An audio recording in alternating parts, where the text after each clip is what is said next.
नमस्कार, तारा न्यूज मध्ये मी सुरेखा तुमचं मनापासून स्वागत करते.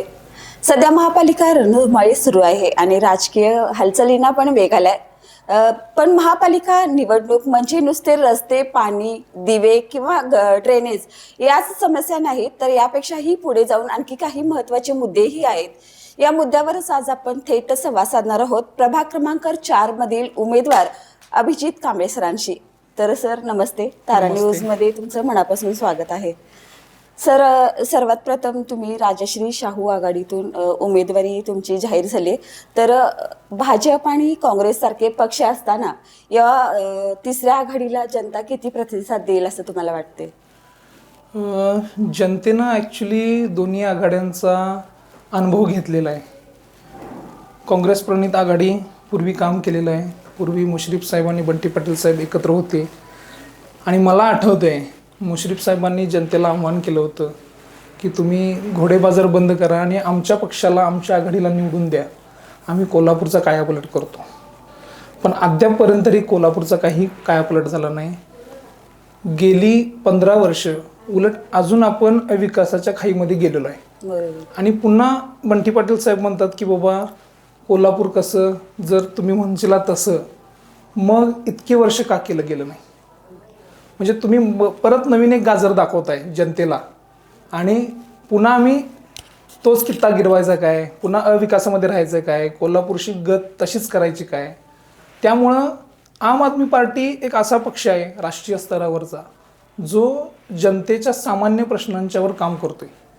जसं की वीज, पाणी, शिक्षण, आरोग्य, नोकरी या ज्या प्रमुख गरजा आहेत माणसाच्या, याच्यावर काम करत आलेलं आहे. आणि या गोष्टी दर्जेदार कशा जनतेला देता येतील ह्याच्यावर आमचा पूर्णपणे लक्ष आहे. अच्छा, तर सर तुम्ही आता प्रभाग क्रमांक 4 मधून उमेदवार म्हणून रिंगणात उतरलात. तर प्रभाग क्रमांक 4 साठी तुमचं विजन काय असणार आहे? प्रभाग 4 जो आहे तो विचारेमाळ, सदर बाजार, आंबेडकर नगर, ताराबाई पार्क आणि कनान नगर ते कोरगावकर कंपाऊंडपर्यंतचा भाग आहे. हा भाग मूळतः जर बघायला गेला कष्टकरी वर्ग या याच्यामध्ये खूपच आहे. आणि एक एलिट सोसायटी म्हणला तर ताराबाई पार्क आहे. एकंदरीत अभ्यास केला इथं दिग्गज नेते आहेत, पण म्हणावा तसा विकास या चारही भागाचा झालेला नाही आहे. जर तुम्ही महानगरपालिकेच्या सेवा सुविधा बघितला तर लोकांच्यापर्यंत पोचत नाहीत. अनेक शाळा या भागातल्या बंद पडत आलेल्या आहेत. जसं 10 नंबर शाळा, गाडगे महाराज शाळा, ह्यातले अनेक वर्ग बंद पडलेत. काही वर्गामध्ये तर स्क्रॅप भरून ठेवले लिटरली. आबासू चाचणी विद्यालय, एवढं प्रशस्त मैदान आहे, शाळा चांगली होती ती बंद पडली शाळा, तिकडे कोणाचं लक्ष नाही आहे. आणि त्या मैदानाचा पण दुरुपयोग चाललेला आहे. काही खर माती आणून डंप करतात, मग ते खेळाच्या वापरात येत नाही मैदान. अशी अवस्था ताराबाई पार्कची झालेली आहे. कनान नगरमध्ये सुद्धा एक शाळा आहे महानगरपालिकेची, एस्तरे शाळा म्हणून, त्या शाळेची पण अवस्था अशीच आहे. म्हणजे एवढी दुरावस्था काय आहे? एवढे दिग्गज नेते असून खरं म्हणजे असं वाटत होतं की आता भाजप सरकार आहे, दिल्लीमध्ये आहे, महाराष्ट्रामध्ये त्यांची आघाडी आहे आणि कोल्हापूरमध्ये प्रशासक आहेत, तर विकास केवढा जोरात व्हायला होता. तो विकास कुठेच दिसून येत नाही. एक हाती सत्ता आहे, एक हाती निर्णय आहे, पण भाजप प्रणित जे युती सरकार आहे त्यांनी कोणत्याही पद्धतीचं काम केलेलं नाही आहे. खरं म्हणजे त्यांना विचारपूस करणारे नगरसेवकच नाही तिथं. आज प्रशासक आहे. म्हणजे आम्हाला वाटत होतं की 10 पट विकास होईल, निर्णय फास्ट घेतले जातील, पण ते कुठेही दिसून आले नाही. म्हणून दोन्ही पक्ष हे एकाच पातळीवर आहेत. जर बदल घडवायचा असेल तर आम आदमी पार्टी घडवून आणू शकते, हे मी ठामपणे सांगू शकतो. आता सर तुम्ही शिक्षण आणि शाळेबद्दल बोललाच आहात. तर आता आपण बघतो की शाळांची खरंच म्हणजे महापालिकेच्या शाळांची पण दुरावस्था झालेली आहे. तर हे सगळे निर्णय होतात पण ते कागदापुरतेच राहतात. मग ज्यावेळी तुम्ही निवडून याल त्यावेळी तुम्ही यावर काय भूमिका घेणार आहात?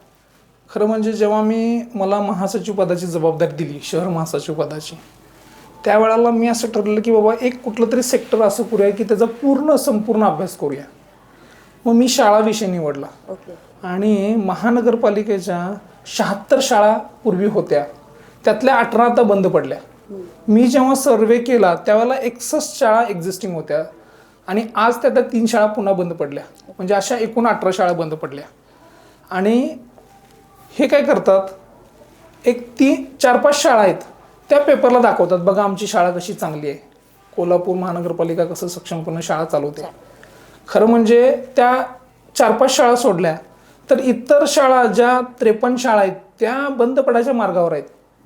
खरं म्हणजे शाहू महाराजांनी 420 शाळा आपल्या संस्थानात सुरू केल्या होत्या. त्याचं जे बजेट होतं ना ते मुंबई इलाक्याच्या बजेटपेक्षा जास्त होतं, दुप्पट म्हणलं तरी चालेल. मग एवढं छोटं संस्थान आणि ते मुंबई इलाक्यापेक्षा जास्त खर्च करते, तर कोल्हापुरातल्या शाळा केवढ्या दर्जेदार पाहिल्या होत्या. पण हे महानगरपालिकेचं दुर्लक्ष आहे, हे प्रस्थापित नगरसेवकांचं दुर्लक्ष आहे, ज्या शाळा बंद पडत चालल्या आहेत. हा काही कोल्हापूरचा विकास नाही आहे, हे कोल्हापूरला मागं घेऊन जायचं काम आहे. अच्छा.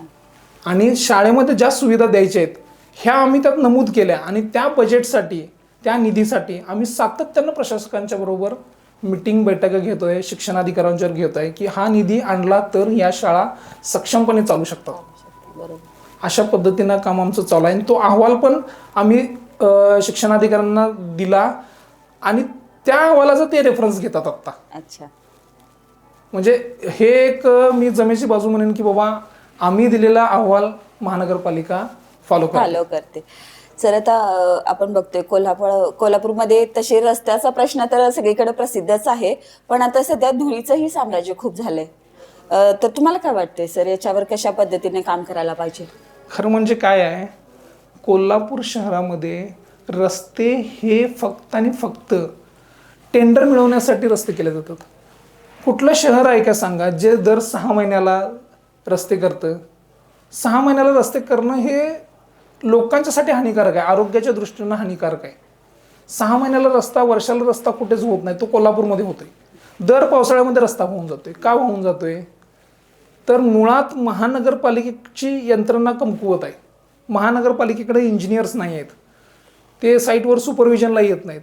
अनेक इंजिनियर तर असे हात हलवतच येतात, ना त्यांच्याकडे सेक्शन डायग्राम असतोय, ना त्यांच्याकडे डिटेल डायग्राम असतोय, ना त्यांच्याकडे इंटरकनेक्टेड डायग्राम असतोय, काही नाही, ते येतात.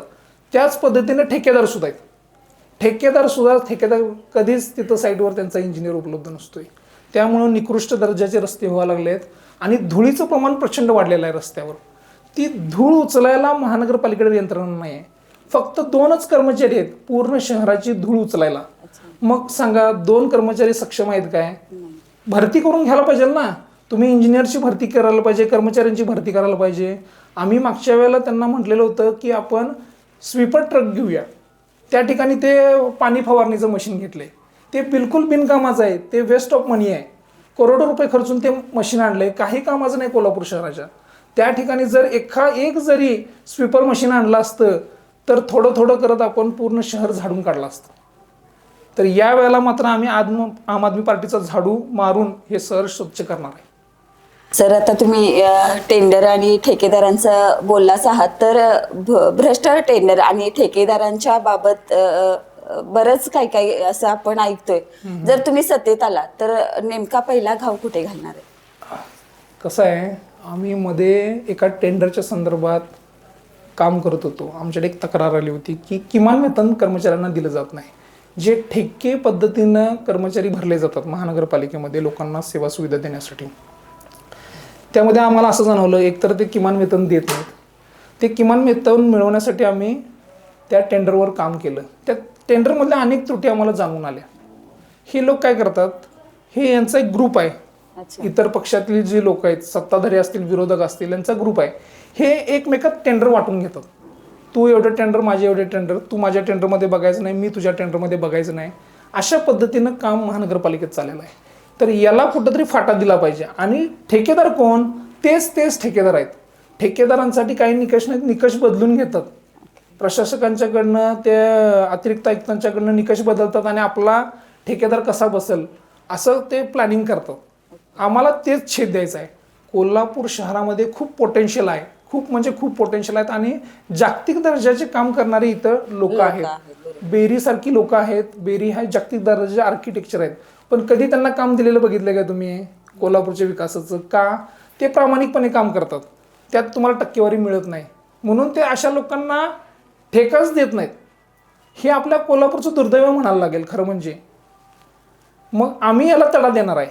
आम्ही ठेका काढताना, कुठलंही टेंडर काढताना जो कपॅबल आहे, जो सक्षम आहे, ज्याची गुणवत्ता आहे, अशाच ठेकेदाराला ठेका द्यायचा, नाहीतर अन्यथा द्यायचं नाही. या पद्धतीचे धोरणं आम्ही महानगरपालिकेमध्ये गेल्यानंतर राबवणार आहे. आता सर तुम्ही टेंडर बद्दल तर बोललायच, पण महापालिकेतील कर्मचारी भरती असू दे, त्यांचं वेतन असू देत, हक्क असू देत, याबद्दल नेहमीच अन्याय होतोय असं दिसतंय. तर यावर तुमची भूमिका सत्तेत आल्यानंतर काय असणार आहे?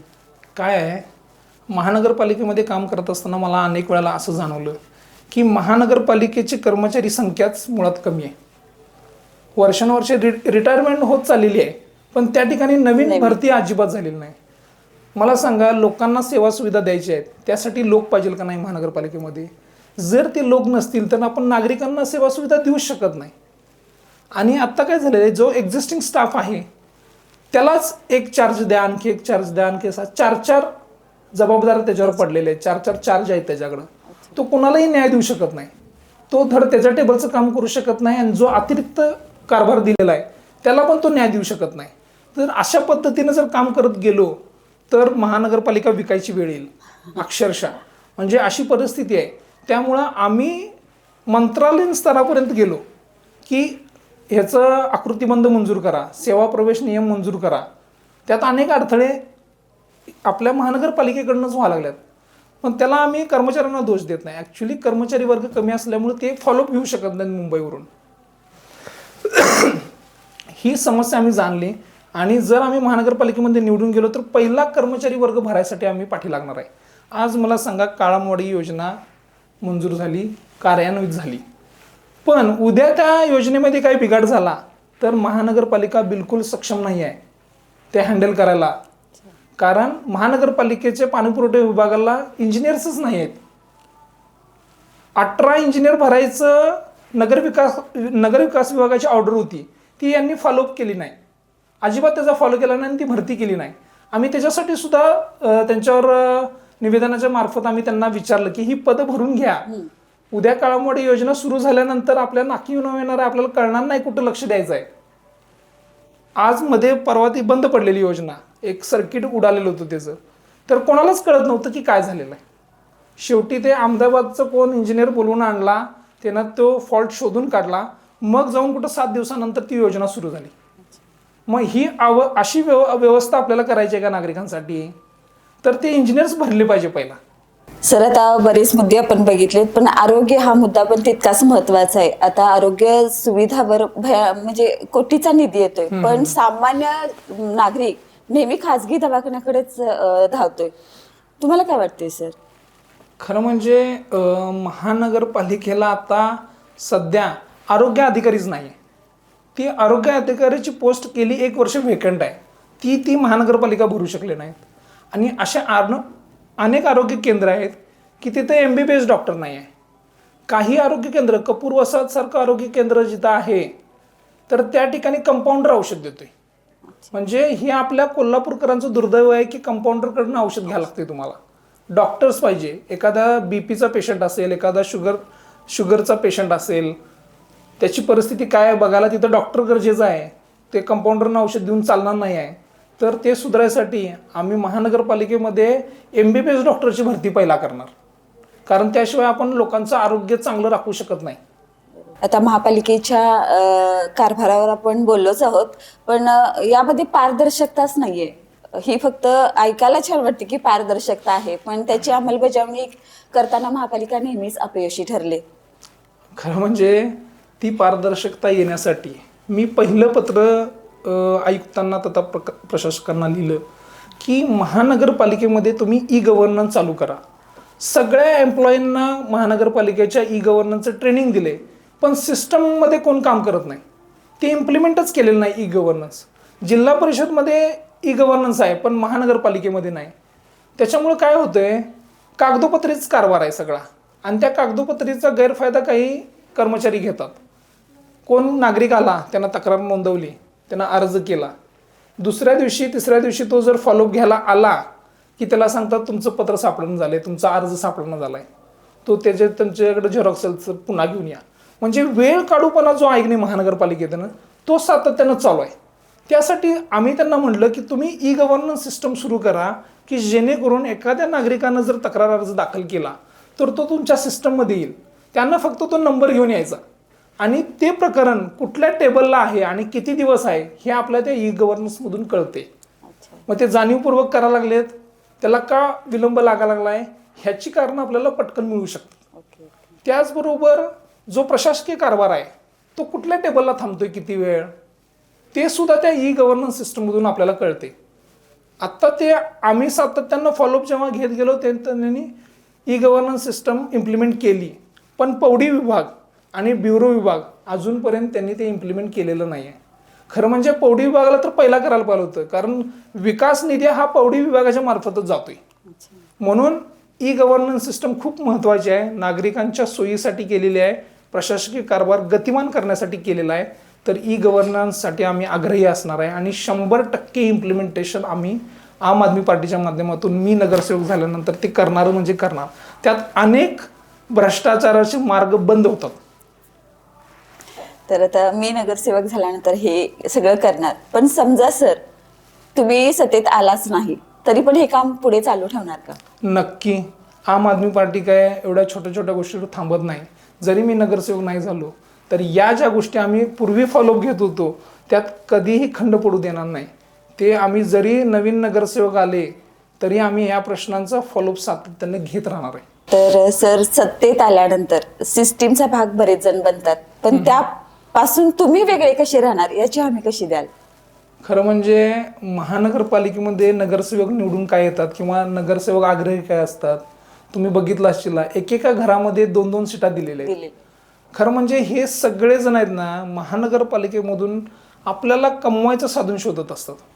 तसं आमचं नाही आहे. आम आदमी पार्टीच्या कुठल्याही उमेदवाराचं नाही आहे. आम्हाला सिस्टम चेंज करायचे आहे, आम्हाला परिवर्तन करायचं आहे.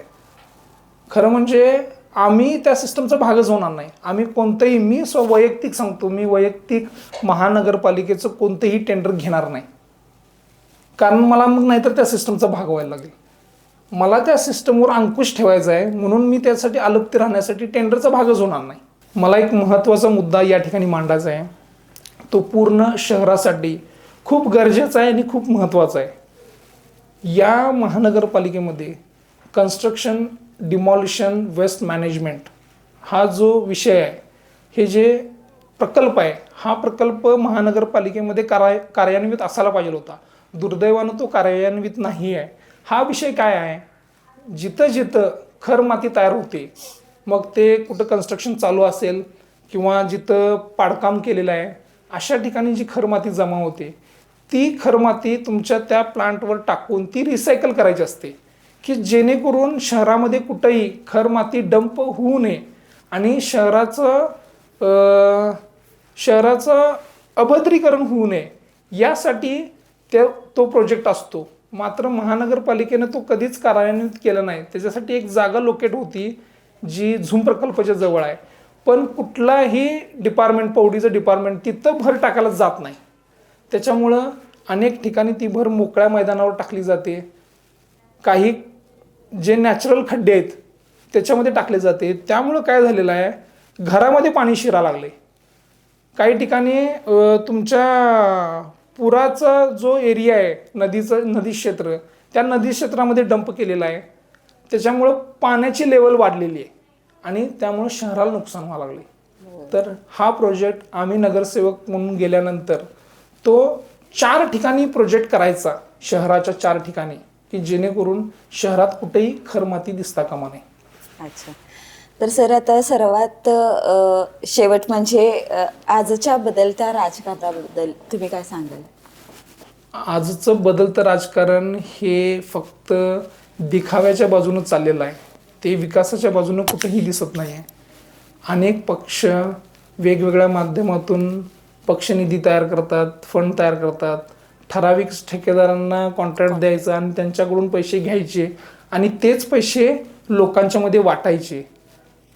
हे आणि तो विकास तिथं कुठंच दिसून येत नाही. खरं म्हणजे शाश्वत विकास अपेक्षित आहे, जो शाहू महाराजांनी केला होता, जो वर्षानुवर्षे टिकला, त्याचा फायदा अजून पण आपण कोल्हापूरकर घेतोय. तर शाहू महाराजांना जो अभिप्रेत विकास आहे तो कोल्हापूर शहरामध्ये राबवायचा आहे आणि त्या पद्धतीचं आमचं राजकारण असणार आहे. अच्छा. तर सर आता बऱ्याच गोष्टीवर आपण संवाद साधलाय तुमच्याशी. आता कोल्हापूरकरांना एक उमेदवार म्हणून तुम्ही काय संदेश द्या? मी कोल्हापूरकरांच्या सर्व मतदारांना विनंती करतो की शाहू महाराजांनी जो विकास केला, जो शाश्वत विकास केला, जो वर्षानुवर्ष अजूनसुद्धा टिकून आहे, त्याच पद्धतीचा विकास आम्ही कोल्हापूरकरांसाठी करणार आहे. याकरिता मी नागरिकांना आवाहन करतो की सर्वांनी आम आदमी पार्टीचं जे चिन्ह आहे झाडू, या झाडू चिन्हासमोरील बटन दाबून आमच्या सर्व उमेदवारांना विजयी करा, हीच मी सर्वांना विनंती करतो. तर आज आपण अभिजित कांबळे या सरांशी संवाद साधला आणि त्यांनी महापालिकेच्या कारभारावर त्यांचे स्पष्ट मुद्दे अगदी नियोजनासह आपल्याला सांगितले. तर त्या मुद्द्यावर नक्कीच कोल्हापूरकरांनी विचार करायला हवा. तर सर, आज तुम्ही तारा न्यूजला भेट दिली त्याबद्दल खूप सारे धन्यवाद. धन्यवाद.